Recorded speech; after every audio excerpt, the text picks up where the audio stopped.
the ground shake. నమస్కారం. ముందుగా తెలంగాణ వార్తలకు స్వాగతం.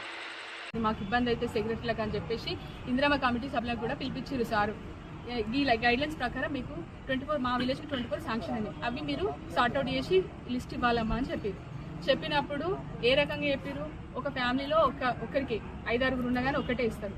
గవర్నమెంట్ ఇండ్లు ఉన్న వాళ్ళు ఇనెలిజిబుల్ అని చెప్పారు. 5 ఎకరాల లోపు కంటే ఎక్కువ ఉన్న వాళ్ళు కూడా ఇనెలిజిబుల్ అని చెప్పారు.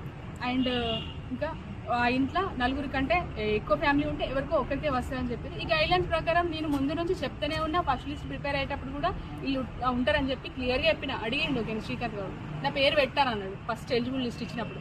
మీకు శ్రీకాంత్ గౌడ్ గారు ఆల్రెడీ ఇల్లు ఉంది కదా, ఎట్లా పెడతారు చెప్పండి అని చెప్పిన. నేను లేదు పెట్టి అంతా మేము చూసుకుంటామన్నాడు. నేను పెట్టలేనని చెప్పిన. గుగ్గిల్ అభిగౌడ్ కూడా మాకు బిల్డింగ్ ఉంది మా అన్నకు పెట్టన్నాడు. క్లియర్గా మీరు మీటింగ్లు విన్నారు, అన్నీ ఉన్నాయి. మీ అన్నకు మీ నాన్నకి బిల్డింగ్ ఉంది కదా, మీరు మళ్ళీ రేషన్ కార్డు కూడా ఒకటే ఉంది కదా, ఎట్లా ఇస్తారు అని చెప్పిన. ఎందుకంటే ఒకటి జరిగింది గవర్నమెంట్ చెప్పినప్పుడు నేను చేయాల్సిందే కదా, సంజాయిషి కోరాల్సిన అవసరం ఏముంది చెప్పేసిన. నేను డైరెక్ట్ అక్కడికి వెళ్ళిన తర్వాత కరెక్టే అమ్మా అది ఇచ్చేది లేదని సార్ కూడా చెప్పారు.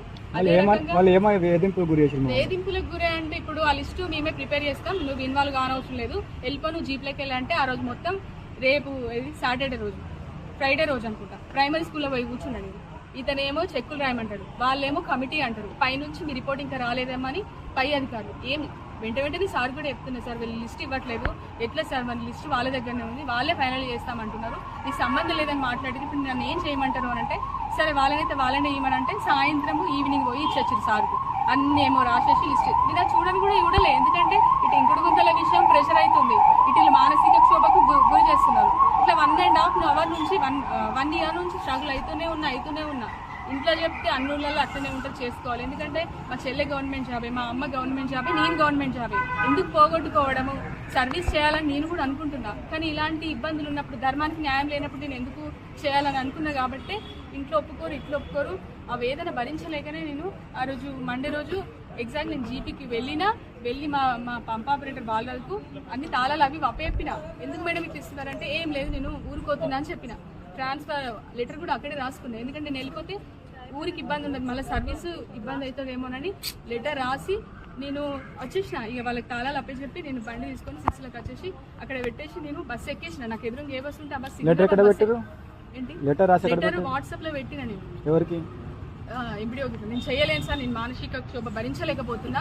ఎందుకంటే 3 సార్లు నేను లెటర్ సార్ కూడా ఇచ్చిన, కలెక్టర్ సార్. ఫస్ట్ లెటర్ ఏమో సెకండ్ సెంటర్కి ఫార్వర్డ్ చేశారు, 2వ లెటర్ ఏమో చూసి డిపిఓకి ఫార్వర్డ్ చేశారు, 3rd లెటర్ ఇక లీవ్ కోసమే పోదాం, ఇక భరించలేకపోతున్నాను. వెళ్ళినప్పుడు చేయాల్సిందే అమ్మా, చేయక తప్పదు, మేము చేయట్లేదా అట్లా. సార్ నా చేతిలో లీవ్ శాంక్షన్ లేదు, మీ ట్రాన్స్ఫర్ శాంక్షన్ కూడా నా అథారిటీ కాదమ్మా, కలెక్టర్కి చెప్పండి అనే చెప్పారు. ఇట్లా ప్రతి ఇక్కడ వాళ్ళు అటు అక్కడ వాళ్ళు ఎన్ని చేసినా అప్పటి మందం వేరే న్యాయం చేయాలి కాబట్టి భరించుకుంటే ఈ 10 మంది కోసం నేను మిగతా వాళ్ళకి 90 పీపుల్ నేను ఎందుకు అన్యాయం చేయాలని చెప్పి నా సర్వీస్ చేసుకుంటూనే వస్తున్నా. ఇక వాళ్ళు వచ్చి కూర్చుంటే మిగతా జనం కూడా ఇలా అమ్మాయిలలో ఉన్నట్టు లేదా పంచాయతీ ఉందని వెళ్ళిపోతారు. వీళ్ళేదో తెలుసు కానీ ఎవరు ముందుకు రావట్లేదు. వాళ్ళతో ముట్టుకుంటే ఏమని అంటే SC ST కేసు పెడతాడు మల్లేష్ బాబు. అలా నేను కూడా పెట్టుకుంటూ పోవచ్చు, అందరు కేసులు పెట్టుకుంటూనే పోతే న్యాయం ఏడు ఉంటుంది అని చెప్పేసి మార్చుదామన్నట్టు అనుకున్నా. కానీ వాళ్ళు ఇంత మానసిక క్షోభకు గురి చేస్తారని అస్సలు అనుకోలేదు.